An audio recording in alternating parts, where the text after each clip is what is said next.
Jeffrey Epstein का मामला इतिहास में दबने का नाम नहीं ले रहा है और अब यह फिर से भड़क उठा है।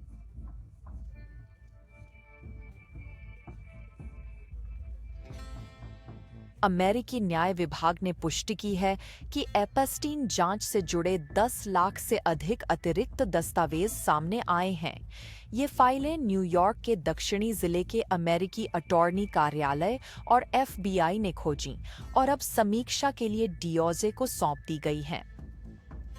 यह सनसनीखेज खुलासा तब हुआ है जब सरकार एक नए पारदर्शिता कानून के तहत हजारों पन्ने पहले ही जारी कर चुकी थी, जिससे गंभीर सवाल उठते हैं कि यह मामला कितना बड़ा है और क्यों सालों बाद भी इतनी सामग्री सामने आ रही है। अब तक जनता मानती थी कि एप्स्टीन दस्तावेजों का खुलासा पूरा होने वाला था। हजारों पन्ने पहले ही सार्वजनिक किए जा चुके थे, जिनमें अदालती दस्तावेज, ईमेल, FBI सारांश, तस्वीरें और न्याय विभाग के अंदरूनी रिकॉर्ड शामिल थे।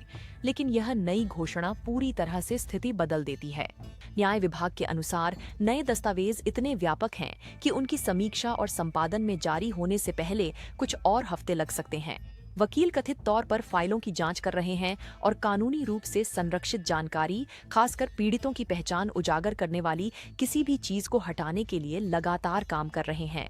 न्याय विभाग ने कहा कि वह संघीय कानून, एप्स्टीन फाइल्स पारदर्शिता अधिनियम और राष्ट्रपति के सामग्री जारी करने के निर्देश का पालन करेगा। फिर भी इस खोज से एक परेशान करने वाला सवाल उठता है, 1 मिलियन से अधिक दस्तावेजों का अब तक हिसाब क्यों नहीं रखा गया था? डियोजे ने पहले ही लगभग 30,000 पृष्ठों वाली फाइलों के कई बड़े बैच जारी कर दिए हैं।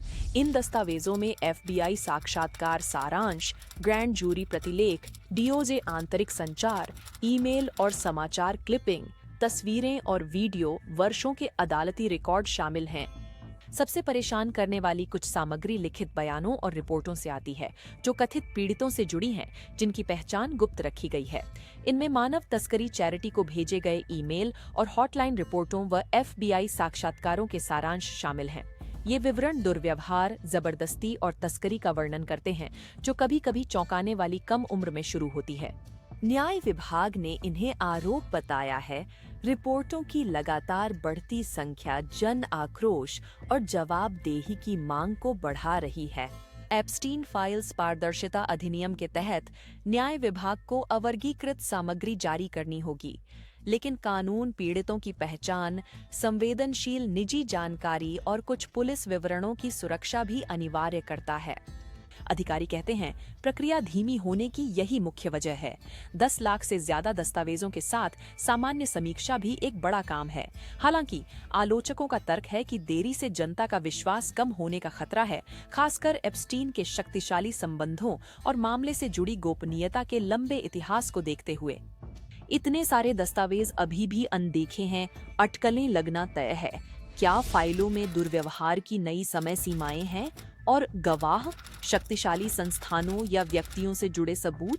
एप्स्टीन इतने समय तक कैसे काम कर पाया, इसका विवरण अभी तक कोई नहीं जानता और यही अनिश्चितता है कि अगले कुछ हफ्ते क्यों मायने रखते हैं। DOJ का कहना है कि भविष्य की रिलीज लगातार जारी रहेंगी। समीक्षा पूरी होने पर कभी भी नए दस्तावेज आ सकते हैं। हर रिलीज से नई जांचें, नागरिक मुकदमे और कानून व्यवस्था व निगरानी की प्रणालीगत खामियां उजागर हो सकती हैं। कई लोगों के लिए यह सिर्फ एप्स्टीन का मामला नहीं है। यह इस बारे में है कि दुर्व्यवहार के नेटवर्क कैसे पनपने दिए गए और किसने आंखें मूंद लीं। जेफरी एप्स्टीन की मौत के सालों बाद भी मामला अभी भी खुल रहा है और अब 10 लाख से ज्यादा नए दस्तावेज सामने आने से ये साफ है कि हमें अभी भी पूरी बात नहीं पता। सवाल सिर्फ फाइलों में क्या है, ये नहीं है। सवाल ये है, उन्हें उभरने में इतना समय क्यों लगा और वे आगे क्या खुलासा करेंगे? वन इंडिया को सब्सक्राइब करें और कभी कोई अपडेट न चूकें।